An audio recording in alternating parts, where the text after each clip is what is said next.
कल्पना करा, ब्रह्मा, विष्णू आणि महेश हे तिन्ही देव एका स्त्री समोर बाळ बनले. ही प्रसिद्ध लोककथा दत्तात्रेयांच्या जन्माची आहे.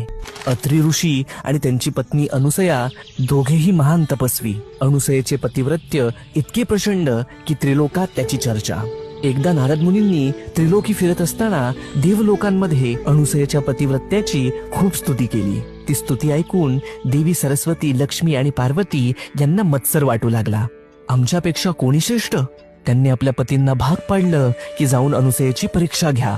ब्रह्मा, विष्णू आणि शिव साधू वेशात अत्री आश्रमात आले. साधूंनी अनुसयेला म्हटलं, आम्हाला भूक लागली आहे, पण एक अट, तुम्ही निर्वस्त्र होऊन आम्हाला अन्नदान करा. यांची अपेक्षा मान्य करावी तर आपल्या पातिव्रत्य धर्माला बाधक होईल, आणि जर ती अमान्य करावी तर भुकेले अतिथी घरातून निघून जातील. करावे तरी काय? तेव्हा तिने कमंडलूतील गंगोदक घेतले आणि त्या तिन्ही अतिथींवर सिंचन केले, आणि अद्भुत, त्या क्षणी त्रिमूर्ती लहान